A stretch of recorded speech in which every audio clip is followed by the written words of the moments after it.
Over the years, so many women sent me emails or messages or came to me in person to explain an ever-recurring problem that they have gone through. And every single time I have great difficulties responding to them. I often do not know what exactly to say because it's a very personal and very hurtful matter. And that is the matter of women being persuaded or deceived or lured into converting to Islam through a romantic relationship. In so many cases, women have sent me emails or women came to me in person and have told me their stories, and every single time it's very hurtful to listen to. They have gone through great suffering. They started out at some point coming from a not so pleasant background, sometimes from quite alright backgrounds, with backgrounds where they disliked their original culture or their religion which they were brought up with, backgrounds where they were simply interested in this other religion, this other culture, Islam, and where they met some Muslim man and became convinced that Islam is actually a very good system, Islam is a very good faith, Islam is a very good religion, and a Muslim is a perfect husband that can provide a wonderful, beautiful, safe future. Many of these women are told about problems, but they choose to simply disregard them or simply think, no, this is all just propaganda, this is all just wrong, these are all just misconceptions. I know, I will go into it and it will turn out very, very well. So many women, I can't possibly remember the number of those women, came to me and experienced the very same thing, and to other critics of Islam. They converted to Islam because they met somebody, or they didn't convert because they were told they don't have to convert. They just need to get married to this Muslim man. They got together, eventually ended up getting pressured and converting. Then they started raising and having children, and they quickly realized that life is not quite as beautiful and the grass is not quite as green as it looked from over here. They were trapped. Many of them tried to find a way out of the situation. Many of them are stuck and still want to find a way out of that situation, but are desperate and don't really know what to do. So many of them have freed themselves, but now deal with so much suffering, with so many legal problems, safety problems, other problems. Many of them are separated from the very children that they gave birth to, that they mothered. So today I want to finally sit down and talk about this and give women out there who might be facing something like this reasons why they should not do this and why they should not convert to Islam, why they should not find such relationships, in solidarity with all those who have suffered in the past. The first giveaway for how bad this situation actually is the ruling, the legal aspect of how marriage works in Islam between a man and a woman, or to be more precise, between a believer, a Muslim, and a disbeliever, a non-Muslim. Muslim women are not allowed to marry non-Muslim men. Muslim men, however, are allowed to marry Christian and Jewish women under the condition that they will slowly turn them into Muslims. This is also generally discouraged. They are supposed to pressure them into becoming Muslims and then marry them. But you can already see that the emphasis here is on the men being in charge of where the religion goes, where the faith goes. And there might be nothing wrong with that, but the primary issue here is the religion, the dominance of the religion. It is not a matter of relationship, of wellness, of what the woman actually wants, of what the man actually wants. Islam is a system of pure submission, and everything is done to serve submission. First off, the conversion to Islam usually happens under pressure from the Muslim men, from their Muslim families, from their Muslim environments. Many women are told that they are fine. They don't have to necessarily convert to Islam. They don't have to necessarily do everything that Islam demands of them. They don't necessarily have to abide by everything. Some are told this. In fact, many, I would say probably most, are told something like this. But the pressure is always there. And eventually the women are slowly coerced into becoming Muslim and becoming a good, obedient Muslim wife. Because that's what the culture, what the religion itself demands. Islam doesn't allow Muslim women to marry non-Muslim men.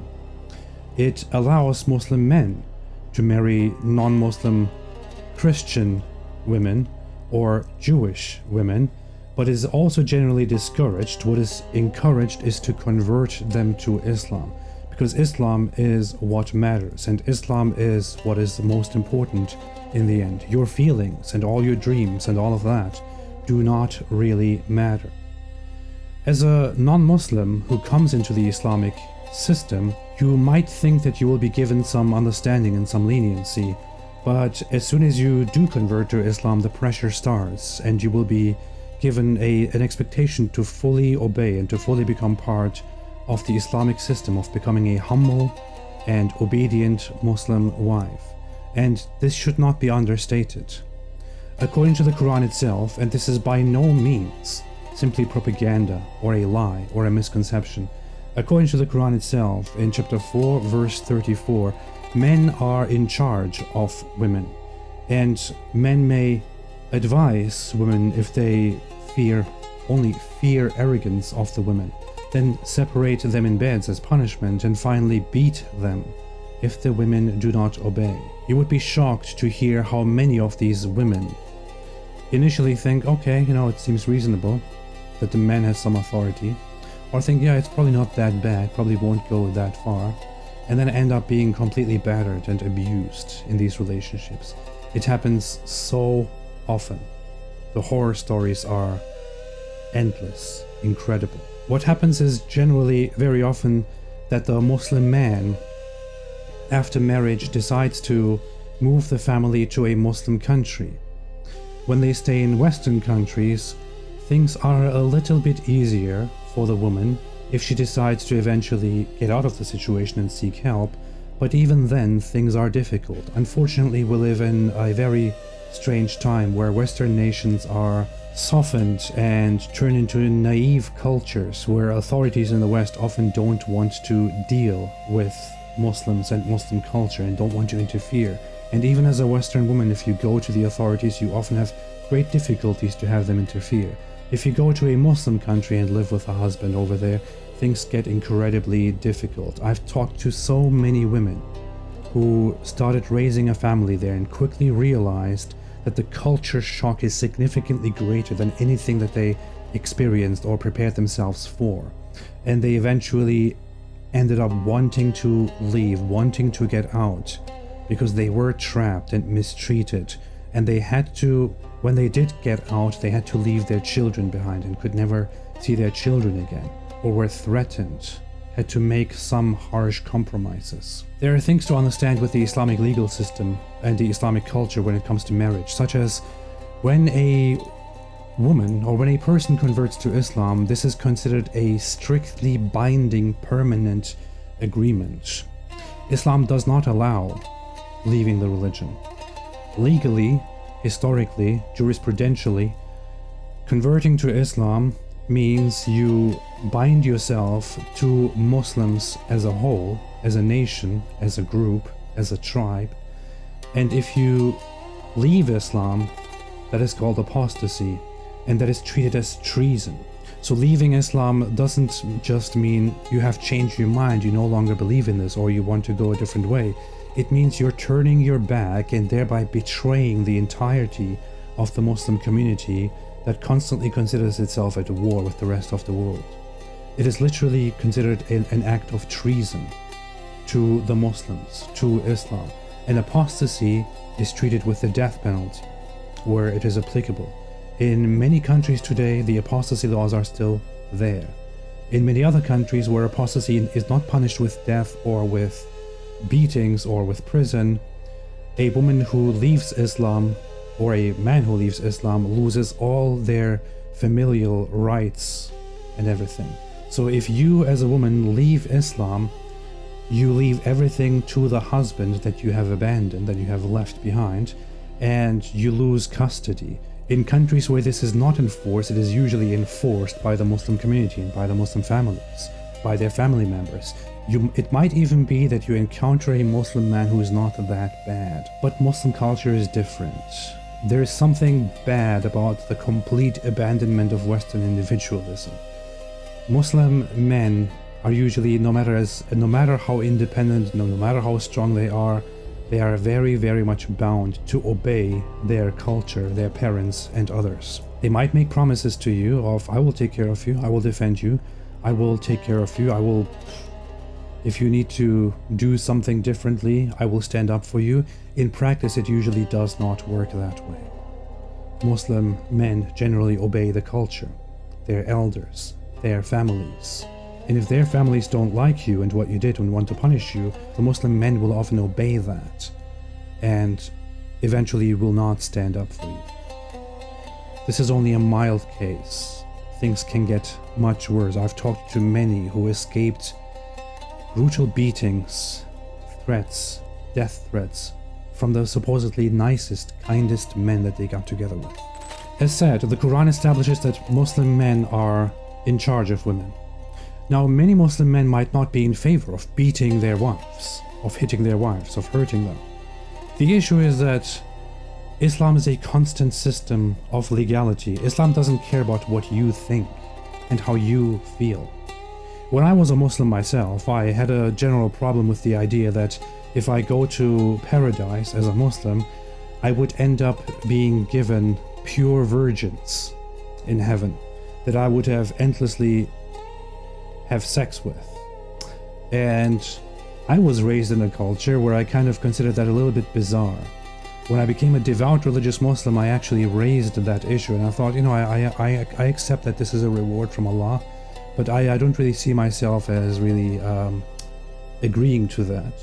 So whenever I did raise that issue, I was told, this is what you think right now. Allah knows better what is best for you. Similarly, Allah knows better, according to that logic, what is best for the man and for the family. And Allah does command, not just advise, He does command the disciplining and beating of women.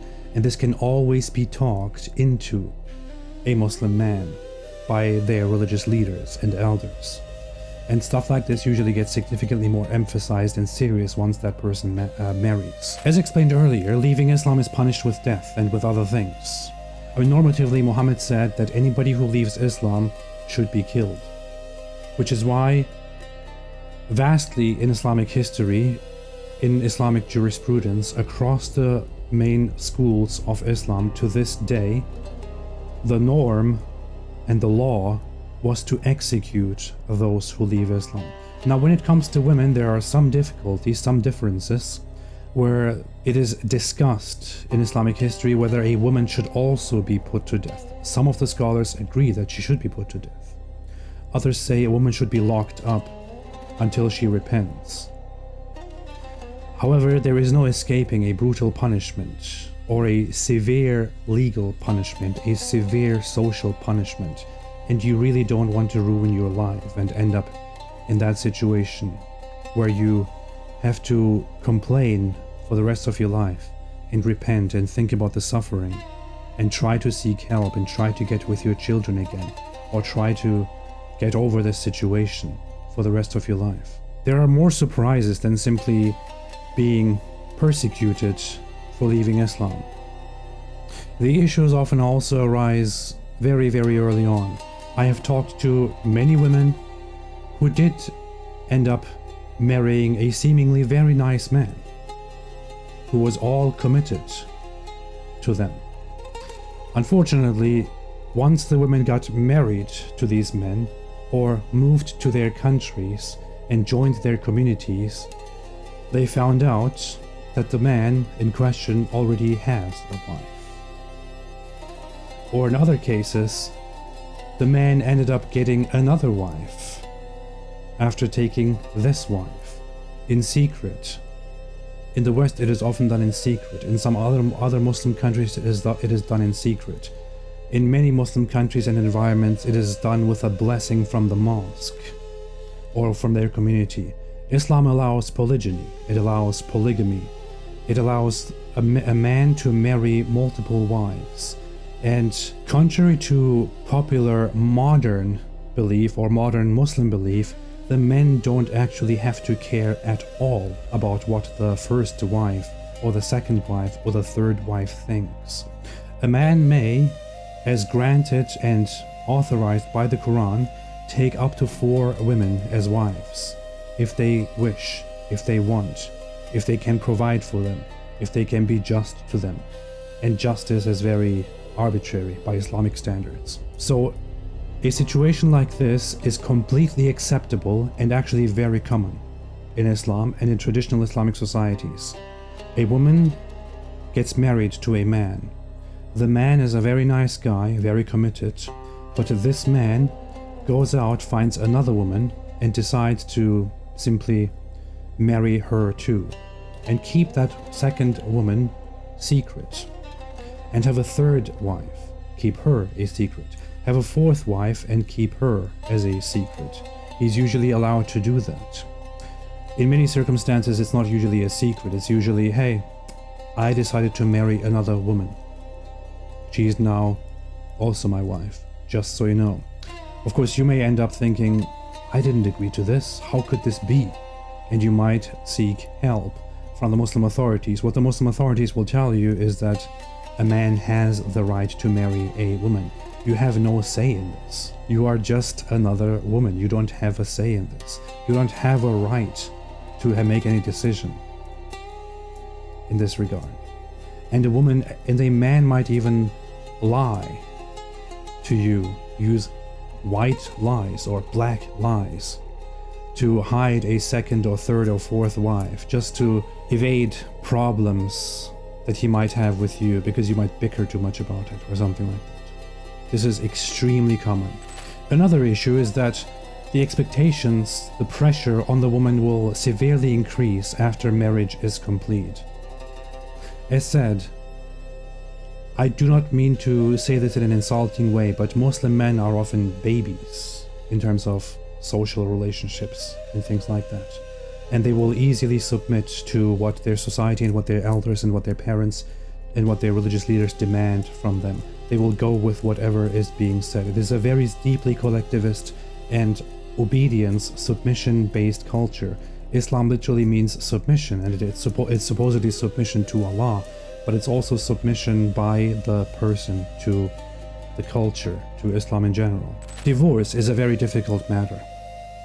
A man might at any point divorce his wife, without any proper reason even. A wife might not simply divorce her husband.